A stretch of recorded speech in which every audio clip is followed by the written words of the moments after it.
I want to have a brief conversation about the market manipulation that happens in the used video game market and most collectible markets at the moment, and how that affects collecting and how I personally feel it has kind of ruined some of the fun of collecting.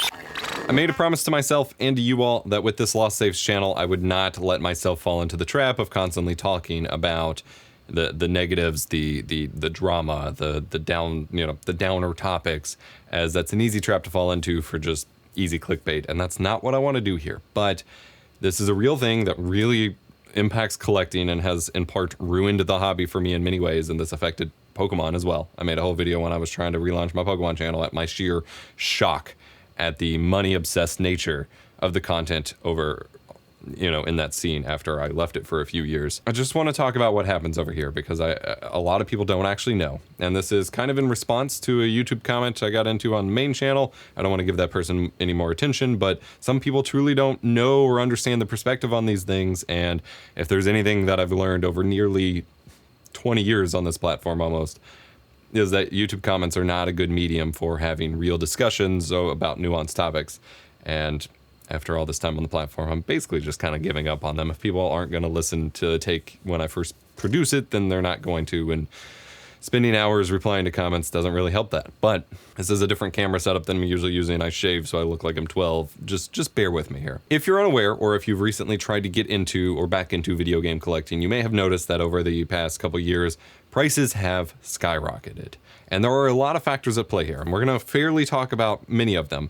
But the big one that I don't think enough people know about or realize or take into consideration that is super serious is that there is actual market manipulation that has happened on basically a fraud level that has really caused a lot of damage to the scene. Now, there's a lot of indirect or unintentional market manipulation that causes price to rise in certain scenes, which is unfortunate, but isn't necessarily malicious or something you can call fraud. An example of this would be, for example, the Hot Wheels computer scene, something I was trying to reclaim because I had one of those as a kid and I was super stoked to finally, get grown up money and start recollecting those kinds of things. Right as I was reaching the point where I was hunting for them, I have a buddy who does like sleeper PCs in them, and I was talking about like trying to acquire these again. Linus over at Linus Tech Tips put out a public bounty that he was willing to pay $5,000 for a complete set, and then made a video on it. And I don't think the video itself necessarily caused a ton of damage because LGR and other channels have made videos on them before, but it was that plus, on a higher scale of a channel, plus the public bounty of promising $5,000 to someone who could get him a collection of it. That destroyed that market. The market of Hot Wheels PCs, which were mostly junk and some light collector's items, it was okay, but it wasn't, prices were steadily rising. But this took it from, a slow, steady growth to just completely off the charts for prices that no one realistically, other than super rich people, are willing or capable of paying because one person bought it that way and made it a public deal about it, and everyone wants to get their cut of that pie. The same thing happens to retro video games, and it's been happening over the past 3 to 5 years, but the significant impact of it has only been kind of since the pandemic started because other factors have also piled on. And it's kind of a big deal. If you've seen any news articles or had someone send you things on Facebook talking about how someone has sold their old copy of Super Mario Brothers or something for millions and millions of dollars or hundreds of thousands of dollars, most of those articles are fake. They're planted. They're fake sales driven by a company that has completely just changed the game in order to rake in more profits based on sales that don't really exist. This company is called WATA Games, W-A-T-A, and they are a video game grading company. Now, grading for collectibles is nothing new. I actually have some graded Pokemon cards. I've never sent any of mine off to be graded, but I've bought a couple of my favorite Pokemon. They were cheap. I'm not buying $100,000 Charizards or anything. But, grading for collectibles, you can do it for comic books, you can do it for all sorts of stuff. It's nothing new, but for video games, it's been pretty new. And this company showed up, leveraged their connections on Pawn Stars, as well as all of these fake articles through sales that they have facilitated and basically forged to inflate prices. They also have fraudulent connections. They have connections that violate like SEC guidelines and things like that, to Heritage Auctions, which are the auction house that they end up selling a lot of these through. And it's this whole cycle. There are 2 videos from a channel called Carl Jobst that I recommend going and checking out if you want to go down that particular rabbit hole. But basically, they're illegally connected to the auction house that are selling the things. They're faking sales to boost the initial price. You've probably heard of this with a lot of NFTs or crypto sales, where someone who wants to sell their NFT for a boatload of cash will basically either pay someone to or buy it from themselves with an alternate wallet and give you that starting price. That is what's happening with video games. When you get an article saying, Grandpa Joe found a copy of Mario in his attic and sold it for $500,000. It's just them reselling the copies that they have and creating these initial sale listings that they can add to their ledger or whatever to then justify charging more and more and more for these games. And admittedly, having a brand new mint copy, sealed copy of an older game has always made it worth more. There are collectors who collect sealed games. This is nothing new. But the scale at which this is being done, and it's being done by people who don't actually care about video games, is what's destroying things at the moment. Plus, when you actually look into it, there are plenty of instances where games have been graded by WADA as like 10s or A+s or whatever, the top scores are, when they're clearly damaged or even open in some cases. It's just a complete fraudulent mess. And that is what starts what's going on here. So I mentioned before, you have a lot of forces at play here. Obviously, as time goes on and games get thrown away or lost or discarded and more people have their midlife crises or whatever, you have an inevitable slow increase in market value for older products. That's how collecting works. That's fine. There's nothing necessarily wrong with that. That's why preservation's so important. That's why emulators are things for people who don't want to pay and collect. Nothing inherently wrong with that. However, you don't typically have a sudden spike in those prices. And that is what we have gotten with the video game scene, because it starts out, we have this slow growth of things getting more expensive. But keep in mind, in just 2019, you could buy 2018 and 2019, you could buy PlayStation 2 games, PlayStation 1 games, GameCube games. The super old 8 and 16-bit games were already starting to get up and up there in price, other than the mainstream stuff. And now the mainstream stuff is what's even selling for money no one has because of this fraud with WADA I was talking about.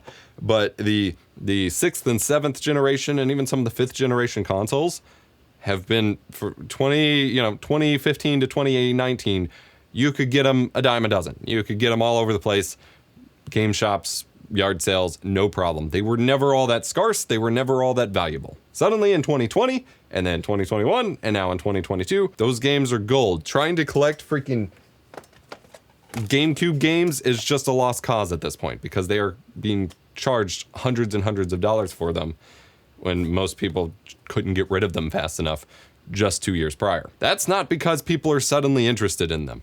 These video games have had an active and engaged market of collectors and buyers for years. The retro gaming scene may seem niche, but it is still huge, and it has been popping, and these games are traded hands all the time. The games weren't just ignored by everyone and then suddenly valuable. But when you have an auction house and a grading company creating all of this fake news cycle and hype cycle that all of your old games are worth money, you have 2 consequences. The first is an initial rush to market of everyone looking in their attics and trying to sell their video games, which would theoretically be a net positive. The second one, however, is that everyone is trying to charge an arm and a leg for these games and selling them for way more than they were originally worth. Then you have a third tier, and this is what has absolutely destroyed lots of other collectible communities, including Pokemon cards, which is why I just had to stop after getting back to my favorite hobby that I've spent 20 plus years in, is that people will buy them up in bulk whenever they do see them cheap to then hoard them and scalp them and either save them to sell for more later or immediately flip for exponentially more. Now, on the whole, you can't just generally blame any specific individual for wanting to sell their games for money that the market seems to think they're worth, or for buying something dirt cheap at a yard sale that the person doesn't want to make a lot of money from and selling it on eBay for more. Those things on their own are fairly innocent, but it's totally valid to be frustrated or angry at the scene itself for allowing things to get to this point. The problem is when people don't want to acknowledge the core reasons that this is happening, which is not, oh, a bunch of people are suddenly interested in retro games again. It is the fact that the very idea that they were worth more in the first place comes from a place of fraud, comes from a place of market manipulation, comes from people illegally basically colluding, not to sound conspiratorial, but, you know, an auction house, a grading company, and a bunch of rich people building this whole bubble of retro games being worth more than they are, most of which are from people who do not care about them and truly see them as stocks. When they generate all these articles that cause people to then have a resurged interest in these games and selling the games for more, it doesn't matter that the individual is not to blame for selling the games for a higher price because that's what everyone else is doing. It is the fact that the very premise that the games are worth that price is based on a complete manipulation of reality. And that is what's so frustrating, is as games get more expensive, as my favorite game that I'm hunting is a couple $100, or as I've tried hunting Rule of Rose and it's $200, like, if I really want that game, I'll pay for it. But when your average, like, commonplace games start being worth hundreds and hundreds of dollars because everyone's trying to cash in on this trend, which was created through fraud, arguably illegal activity, and a manipulation of the market, that is when it's just unacceptable. And that is when hobbies get ruined and become really frustrating. And that is where you assign greed to be blamed here. I just wanted to say my piece on this. Like I said, I promised myself that this channel wouldn't focus too much on this, that we are focused on the joy of gaming, and that is what I'm going to stick to for the most part. But if you ever hear side comments from me that seem off about how greed has damaged the scene or how collecting has become a problem over the past few years, this is why. It's not just people during the pandemic being bored or people getting a resurgence in interest in their video games as they get older. It is truly that the inflated value of games right now is directly caused by intentional manipulation of the market, people hoarding games, people scalping them, people trying to flip them and abuse the market because everyone's been convinced that they're worth more than they are by people who are literally trying to manipulate things and commit fraud. That is not okay.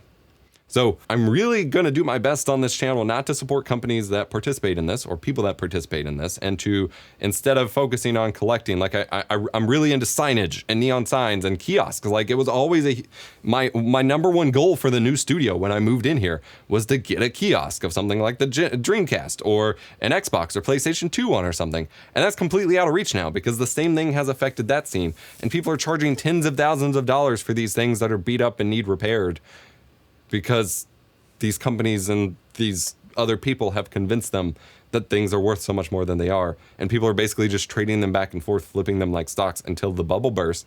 And most of the people who get burned by the bubble bursting that aren't real, hardcore gaming fans, they're going to throw them away when they're done. They're not going to give in and sell them for cheaper prices. They're going to let them get destroyed. And that is beyond frustrating. So I'm making a big push to participate in and support the used and handmade market when it comes to retro accessories and signs and things like that. And so the first entry for this, I'm going to be selling my own 3D printed memory card holders for a bunch of different consoles. I've always wanted a solution for this. I've built my own out of Lego in the past and never been satisfied with the solutions available. So this is the first prototype. It even has a rubber no-slip pad of a PlayStation 2 memory card holder. It holds 5 cards, supports PlayStation 1 and 2, even supports the Mem Card Pro for PlayStation 1. No-slip pad, I'm gonna paint the PlayStation text on the front, and it's even wall mountable, which is pretty cool. So I will hopefully have this up on Etsy by the time this video goes live. I will be working on others, and I'm gonna make a big push to support everyone else's homemade, handmade, crafty kind of projects rather than supporting scalpers and products that have value just completely overinflated. My camera's died at this point, so I'm gonna let you all go. I just wanted to clear the air a bit before we proceed with more positive gaming coverage, just because some people like to turn a blind eye to what's really going on in favor of just blaming things on a lot of people being excited or, not paying attention. Like I said, I don't want to sound too much like a conspiracy theorist, but this is one of those things where there's very straightforward documented evidence of. It's not just a conspiracy theory, it's real things that are happening intentionally, and it's really causing a lot of disruption in the scene. And a lot of us are scrambling to figure out how to proceed with this stuff going on. So I just wanted to talk about it. Hope you guys and gals have a wonderful weekend. Remember, be kind, rewind.